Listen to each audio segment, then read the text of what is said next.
thank you for making the trek all the way over here. Took me a long time. So I have to say, I was thinking this was a lightning talk. Somehow I got that a bit confused, but I quickly added some more material, so don't worry. I won't finish too early. Okay, this is what I'm going to talk about today. The main thing I'm going to do initially is just explain why firmware packing is a thing and not just something incredibly trivial.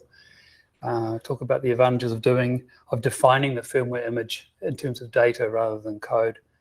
And then I'm going to spend most of the time looking at how binman works and how it's integrated at runtime and that sort of thing. And we'll have some time for questions if I don't take too long. So the first thing I wanted to ask you, because you're all experts, it's amazing being at a conference where everyone does firmware. It's just the strangest thing, but it's great.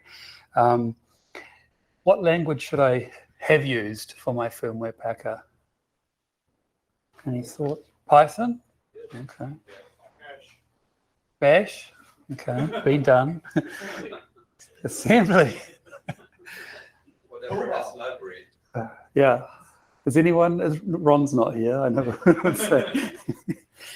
Okay, yeah, so I use Python.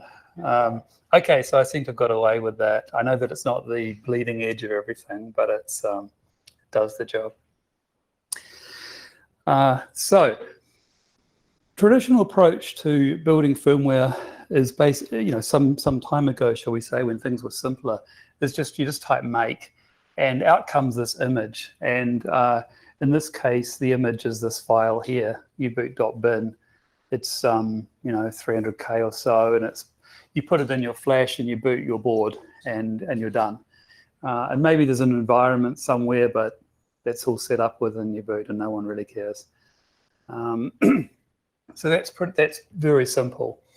But things have changed a lot, and in the last, shall we say, decade, we now have SPL, which is a secondary program loader for loading, runs an SRAM and loads uboot.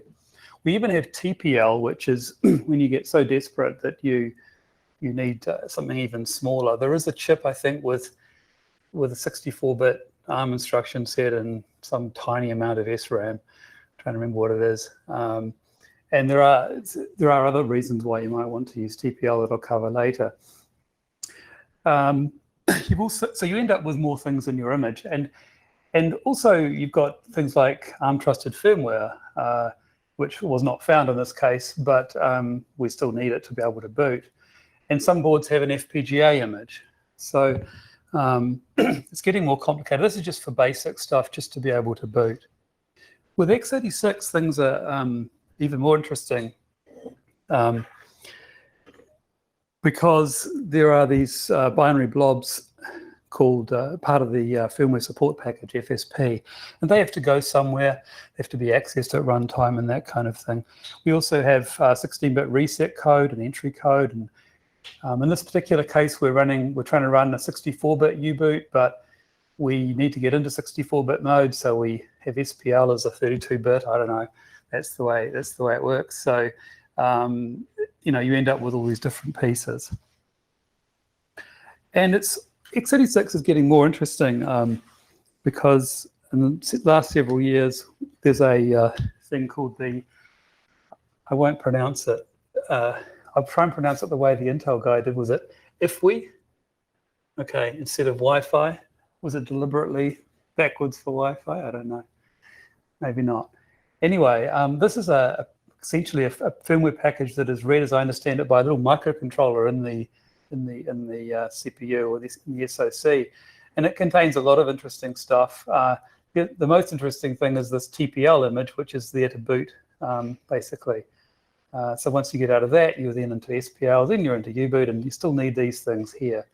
And there's this little descriptor thing which you have to have, which tells everything else on the system where stuff is. And if you've got verified AB boot, then you have multiple of these things For example, you might have an A and a B, and you have to update the A and the B. You might have a recovery one, and so on, and everything gets completely out of hand. So that's why I think you need a firmware packer. And I just snapshot to this photo. I hope nobody minds, but yesterday there was a talk about the ARM picture and the secure world and all that sort of thing. And again, things are getting more complicated on that side with the different images that are required. I guess one point I should make is that I am talking here about firmware. I'm not interested in really in what's on the boot disk or any of that sort of thing. Okay, so why pack firmware? Why not just build your firmware and be done? To me, packing is a separate thing from building. It's quite a different operation. Building is getting all the bits and pieces, running your compiler, your linker, and producing these binaries and so on. Packing is what you do to assemble them and put them in the right place. And I think it works well to actually separate those two operations and think of them as separate things for a number of reasons. Sometimes you might want to stuff some configuration data into those binaries, and that's not known until the end, or it might want to be configured right at the end. Packing is much faster if you do it in one go. If you continually add one file to an image, you're constantly reading the thing and adding one more file, writing it back out, it's very slow. But the other nice thing, and the thing that I found seems to work best, is that we can keep the image description in one place. So here's a bit of a look at an existing approach. And when I say this is perhaps a year or two old now, but this is how U-boot used to package x86 binaries, and we can see we're building up all these flags. We're running this IFD tool thing, and then off we go. And for SunXI, which is an ARM chip, we're simply catting this SPL to the U-boot and with the cat command, and that's good enough, to make the thing boot. But in either case, they're both sort of, if you like, ad hoc. They are. It's pretty hard to look at this and see what's the structure of the image. I can't really figure out where everything is in the image because everything's behind these config flags, which is great, but it's a little bit painful. Because, for example, while I can move things around, I can't figure out whether things overlap. I can't figure out I can't detect a binary getting too big for the space that it's assumed for it, and so on. And also, I'm not sure how to access the position of something at runtime very easily. So describing the image and data can solve these problems. So this is how binman works. It's pretty simple. We have on the left a description of the image, and on the right the actual image that you get. And I'd just say it's wonderful to have sea level T. So very, very. I live in a very high place, a mile high, and the water doesn't boil there. So the tea definitely tastes better here. So here we have an image. We have SPL. We have some padding because we told it that that U-boot starts at 32K. There's a little bit of padding there, and then there's the U-boot, and then there's some more padding up to the total size of our image. And we've told it the pad byte that we want. So that's a pretty simple image, about as simple as you can get. It's pretty much equivalent to cat, except for the padding, which you might have seen people do with DD. They DD things and they mess around that way. So you don't have to use DD here.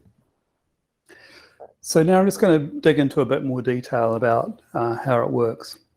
So binman generates one or more images when run, and the reason it supports multiple images is because you might want to have, for example, a debug build and a release build, or that sort of thing. Your build system might produce a lot of different things, and you can put them together into different ways. You might want to develop a build where, for example, nothing's signed and everything's unlocked and that kind of thing. The images. Each image contains a number of entries, and an entry is really just a way of saying what's in this thing. Is it a binary of some sort? Is it some data? Is it some padding or whatever? And the entries are packed one after the other in order, and they're not allowed to overlap. So that seems pretty simple. For the entries, as you saw, we can specify various properties, and here are some of the common ones that we have. Is the mic okay? Yeah. We can tell it where the entry should be within its parent, what offset. by default it's just immediately above, immediately past the one before. We can tell it the size of the entry, the alignment of the size, and things like that. We can ask an entry to expand to fill available space so there won't be any padding after it. We can ask for an entry to be compressed, so just to save space, which obviously means at runtime you have to decompress it. So those are some of the things that you can specify. And images can be hierarchical. So entries can contain other entries. And in fact, an image is an entry. It's actually a section because a section is a simple container containing multiple images.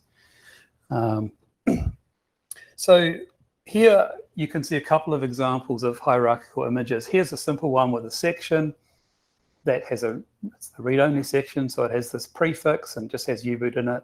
Same with the second one, they're actually identical. And that's a hierarchical image. And over here you have the if we, which is basically got a TPL in it and the 16-bit startup and reset code. Both of these are containers. This one is actually in a particular format, this format here. And in fact, this one contains a section within it. Anyway, so it supports hierarchical images, and it has some interesting features for x86. I have to, sorry to say this, but x86 is the most interesting for a firmware packer. It's the most interesting environment. Certainly, there's a lot more going on. So here we say we want our offsets to be described in terms of the ROM address. So this is what this property does, and we also have some strange things like the Intel descriptor tells you where some of these other things are. For example, it tells you the EMIG is at this position. So there's no need for you to say it. And in fact, if you tried to say the position of that, it might conflict. So entries can set the positions of other entries. And there's also things that are at known locations. So the descriptors at the start, and binman, at least the entry type Intel descriptor knows that.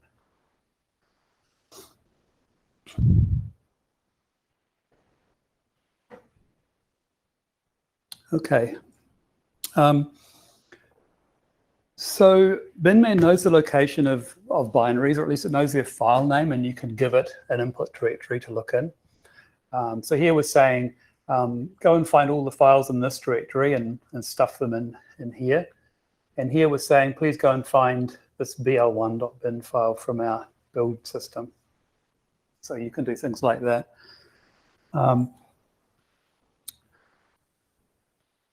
Entries can process stuff, so they don't have to be just dumb binaries.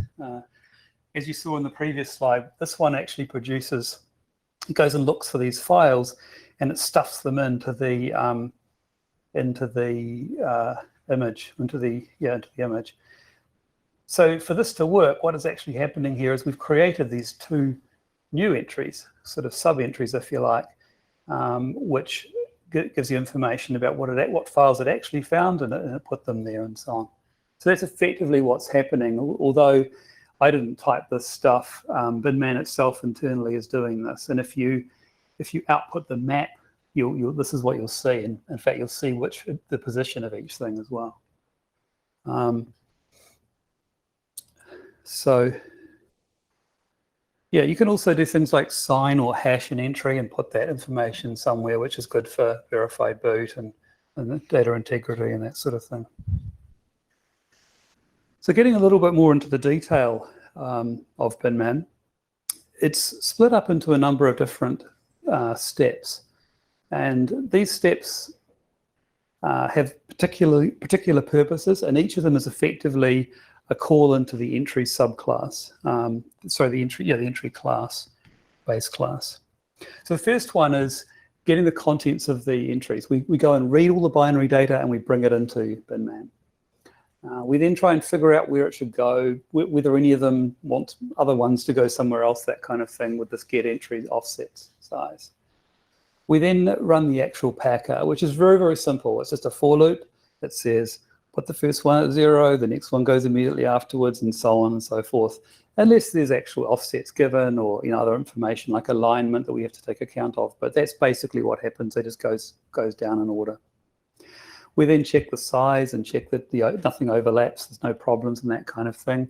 If there are, then we're going to have to blow up and complain we ran out of space or something like that.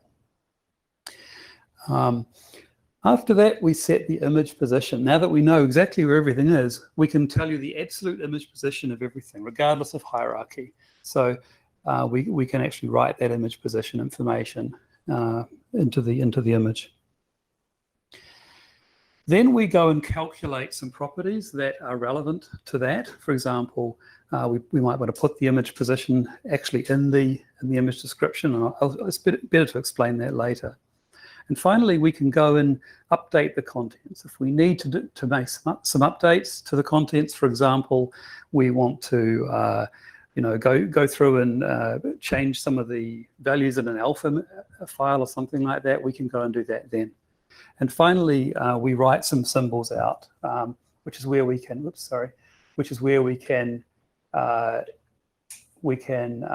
make things available at runtime, and I'll show you that later as well. So first thing is finding entries at runtime. The way this works typically is you update the device tree.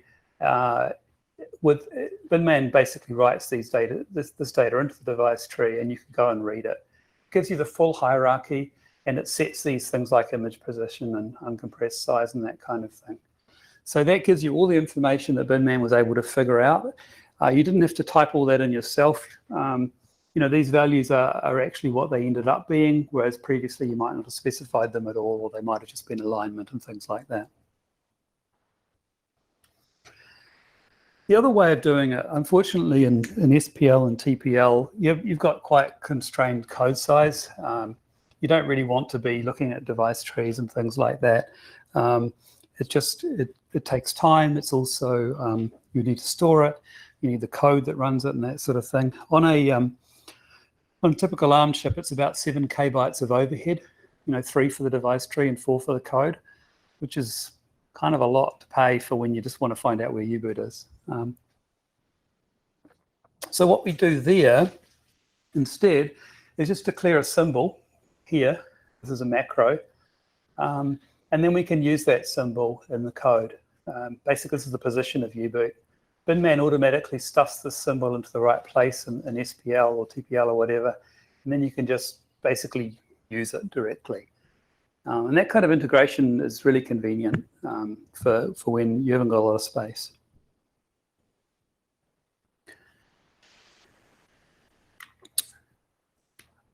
You can have entries that are basically maps. In other words, they map out what the image looks like.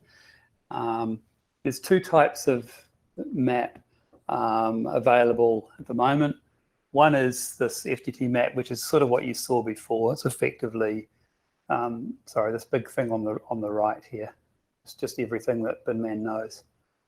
And then there's also the fmap, which is what Coreboot uses, and I think some other things. It's a pretty it's a flat map of the information without really a lot of detail about what's going on.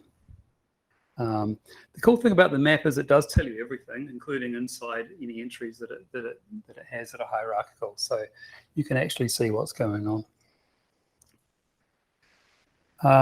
So at this point, I'm just going to do, I was going to talk about some of the things some of the benefits you get by having your image in this kind of format. So here I am looking at an image. I'm just basically doing an LS on it. And if you look at that, that image was generated by binman, and all you can see here that we've got our sections, we've got the position of each, the size of each, and that sort of thing, and the type. This is the type of the entry, and some of them are compressed, so they have an uncompressed size. So you can look at an image and see what it looks like after you've generated it. You can also extract stuff out. You can extract, in this case, we're going to extract the U-boot out of it. and we just do that with the extract command. You can extract everything out of it, or you can just extract a few things, but that's the feature there. If you really want to, sometimes this can happen that you want to replace something in an image, but you don't really want to regenerate it. Maybe you don't have all the bits. Obviously, you could extract them all and then stuff around with the one you wanted and then put them all back in. But you can also just change one thing. As we have here, we're just changing the U-boot in this particular thing. And here we're replacing any things that match U-boot with, so in that case, we're replacing multiple files. So the interesting thing about this is that it can handle things changing in size. If you, for example, U-boot's got a little bit bigger and now you're replacing it with a slightly bigger one, that's okay. It can handle that, and it will remember your original constraints. So if you said that the size of the section was 32K and it gets to 33K, it will notice that and complain. But if it's just growing up to 30.5K, that will be fine, and it will let it happen. And the replace works through the existing sort of subclass mechanism and so on. So it can replace into sections. Effectively, you can go and replace things throughout the image willy-nilly, provided that the entry supports it. Okay, so now I'm going to talk a little bit about how to extend binman and how to work on it and do stuff with it.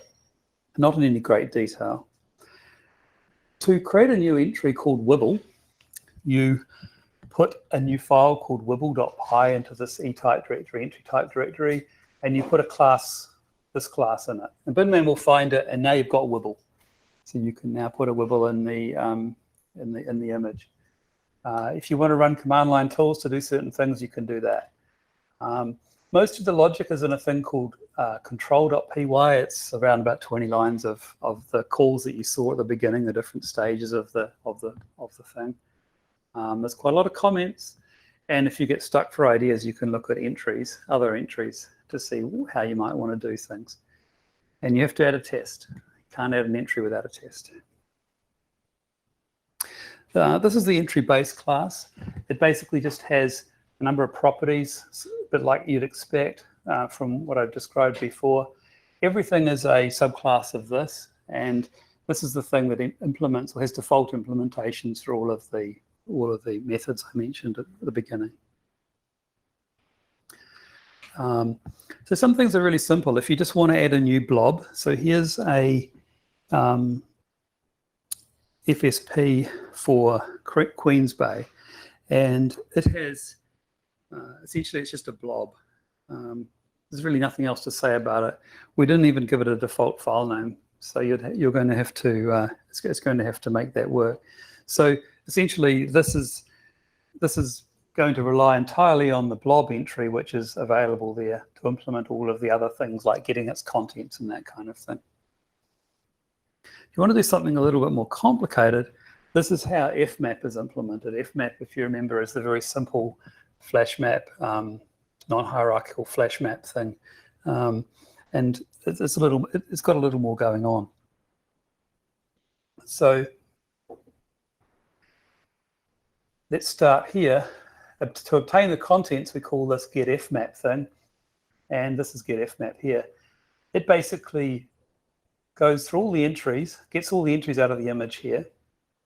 It then goes through all the images, adding them. And adding an entry involves basically going through all the sub-entries. It feels like this could be simplified, actually.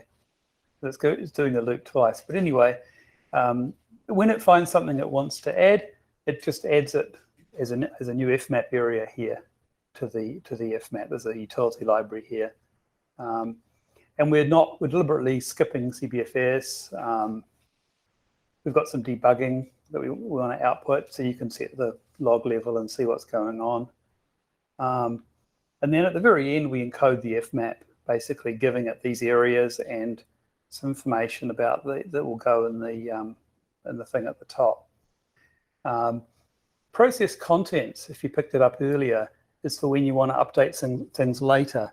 Now, Can anyone think of why we might want to update? So we've figured out the F map right at the beginning, and then right at the end we might want to update it. Why would it need updating? I'm going to tell you anyway. Well, we didn't know the size of everything necessarily. We may have got it wrong. Maybe things got compressed. Maybe things had to move around. I'm not sure, but at some point we know for certain, and at that point we have to go back and update it. Why do we have to get its contents at the start? We need to know its size. We need to know something about it so we can pack it, right? There's this weird thing where you can sort of pack things and you kind of know where they are, but some of them might, the actual contents might change a little bit later on. So that's something that binman deals with. Binman has 100% code coverage, which means that everything, all the entries and all of the logic code is 100% covered. And this is an example of a test. We read this file, which is the description of an x86 ROM, and then we basically assert that now, having read the data out of it, it contains the data, some padding, SPL, and some more padding or something like that. All of the data is fake in the tests. This is what U-boot looks like. It's basically just 4 bytes in the test. Just makes it far easier to write tests when you've got small amount of data and that kind of thing. And you have the ability to use real data, but almost none of the tests need it. Makes it much, much simpler. And the tests run really quickly. I was going to give you a demo, but then I realized my laptop crashes if I connect to anything. So this is a truck that I'm going to drive over my laptop with after this talk. But then I realized that we do actually have Hangouts, so I can do a little demo. But this is a really dumb demo because I haven't really prepared much. But this is just showing you a list of an image, printing out the stuff that's in it, that kind of thing. And I'll just give you, this is showing the help and so on. So it's got a lot of bits and pieces, and there's also a entry docs. Read apart that through less, which, oops, gosh, you've got to be really careful with this, which shows you the entries. Each of the entries basically has automatically generated documentation just coming out of the Python code. So you can look at that and see what's going on. And binman itself doesn't have that many options. It's pretty easy to look. The main command is build. And build has options to, specify the image, the input directory, the output directory, and that kind of thing. So, yeah, there's lots of bits and pieces. One thing I didn't mention is these entry arguments. Perhaps I'll briefly do that if I've got time. Essentially, you can pass in information on the command line that ends up in the image. That can be useful for build IDs and that sort of thing. And any entry can access that information just for convenience. The output of everything that you get can be preserved as well, so you can go and look at all the temporary files that it created and what it did in the end. And I should have also mentioned that there's a debug and a verbosity option. Okay, so you sort of got a demo, and maybe I'll run over my laptop in a Prius instead of that truck and see if it survives. So a few future ideas about what we might do next. So more support for different types of binary. At the moment, you can see it's mostly just what has had to be used to date. In U-boot, only I think Tegra, SunXI, and x86 actually use binman.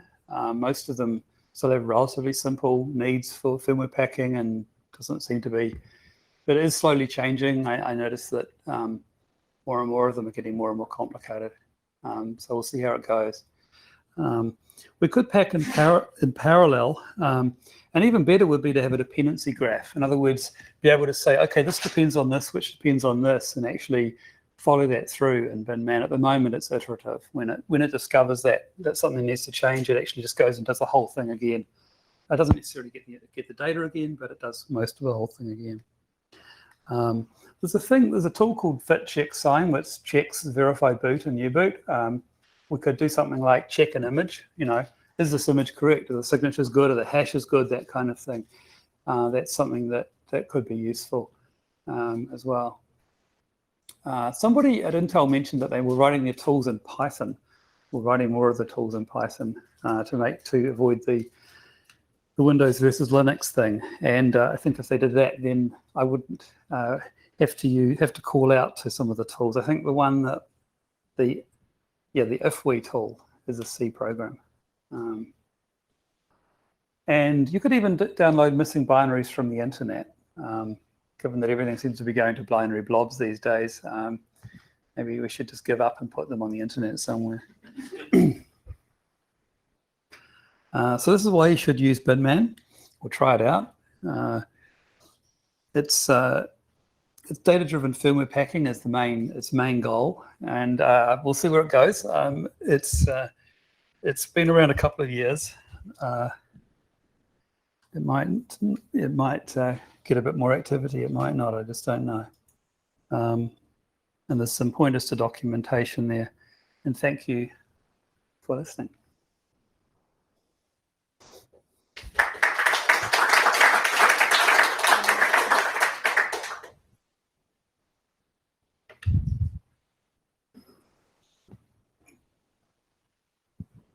Thanks for the talk, Simon. I work on OpenPower firmware, and we have a really huge Perl script in XML that builds our firmware. So it's been on someone's to-do list to replace for a long time, and I think I'll have a look at this. One of our requirements is we ECC protect some of the blobs inside our firmware image. How hard do you reckon that'd be to binman? You say ECC protect? Yeah, so add ECC information to each word or byte. I don't know how it works actually. Yeah, so that you could do by in the process image call. You can just basically go and change that to whatever you want. At that point, you can change the size if you need to. Presumably you would need to, and you can just end up with an updated entry. That's pretty easy to do. It'd be a for loop. Cool, thanks. Also, your README needs updating. Sorry? So your README needs updating. It depends on Python FTT support, and it's not mentioned in README yet. It's in your patch. That's not good. It's actually called at the moment called from U-boot, which has it. So yeah, I have to put that in. Oh, okay. Yeah, you might have to build do make qcheck, which is just to get all the builds. Sandbox SPL builds libFTT.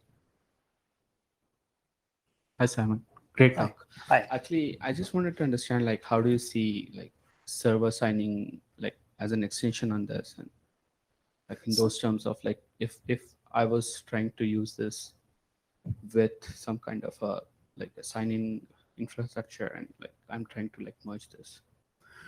Well, I imagine the signing infrastructure would take all the binaries and put them together, and then put some signature somewhere, right? So, provided you've got all the original binaries somewhere sitting on the server, you should be able to run binman to do that. If you're asking, can I take an existing image and sign it? Is that what you're thinking?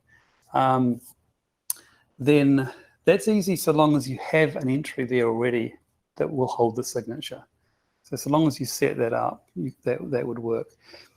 If you're using, I don't know what signing mechanism you're using. If you're using the U-boot fit thing, the way that works is you actually build the fit and it sits there, and then later on you come along and you say, sign this fit with this key.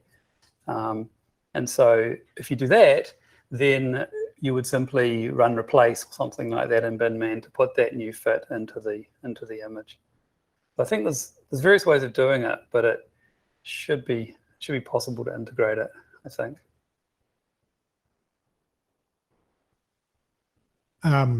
My first question is, did you write all this from scratch, or did you just reuse cross-bundled firmware? I forgot to mention that. There's a credit for it at the bottom of the README. It's all from scratch.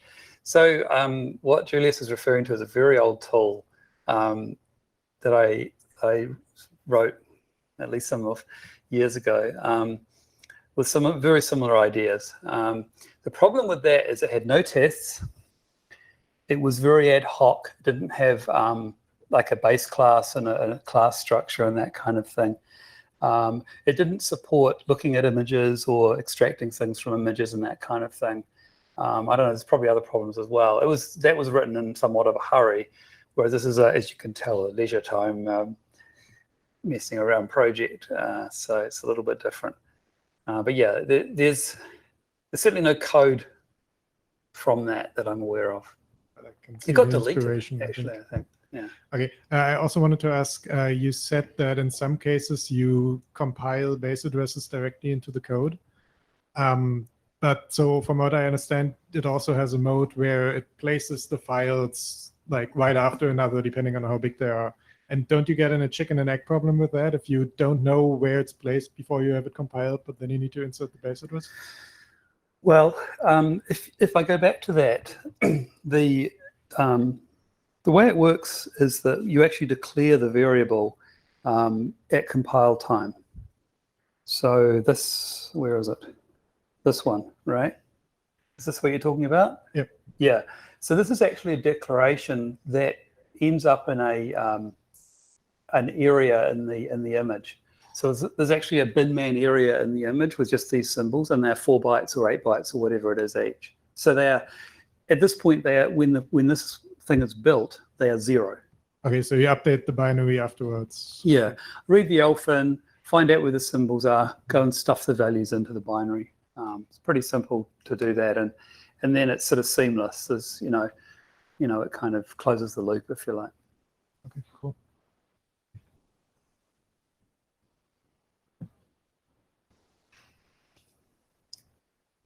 Go back to my truck. I like my truck.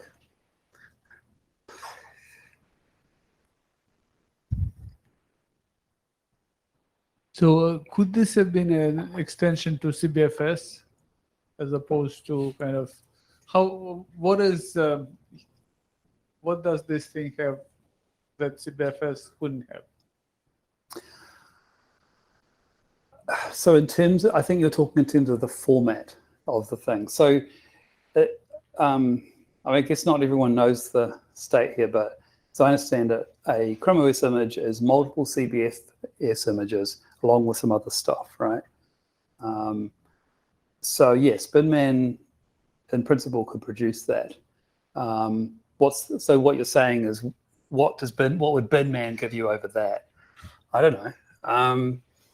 I guess a unified view of the whole thing, maybe, rather than sort of multiple sort of individual CBFSs.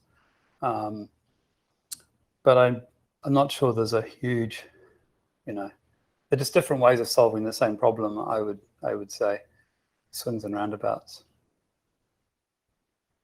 I have to think about it more.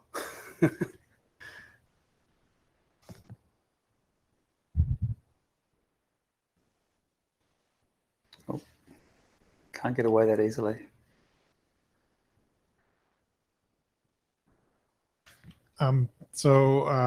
If you list an existing image, how does it bootstrap the information? Like, how does it find the anchor that it, like the FTT map or whatever it's based off? When it there's an image header, which is just a couple of, just a 8 or 16 byte pointer, basically, which is always you can put it anywhere, but it's normally at the beginning or the end of the image. In fact, I don't think you can put it anywhere. I think it has to be at the beginning of the end. It's very similar to what CBFS does with the file, with the header pointer or something. What is it called? But so this is the whole image that you put on Flash, right? So right. And don't you have restrictions on some architectures, like that you need to put something specific at address 0 because yeah. So if you do, then you have to put it at the end, and if you don't, you put it at the start or something like that. Yeah, you've got those two options. And what do you do if you also have restrictions from spy write protection that you wanted to? You would usually want it to be write protected, I assume, if you have some kind of VBoot solution. Yeah, well, you have to. I mean, at some point you may have to search for the FTT map. So it's got a magic value at the beginning of it.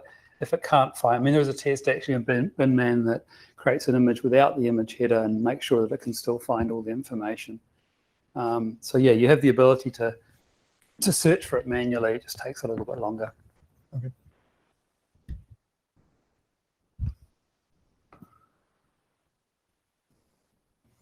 Okay. Well, I guess Great. we've got a long trek back, so we probably want to. Yeah. So if you have further questions, you can approach Simon later. Thank you very much. Thank you. Thank you for coming.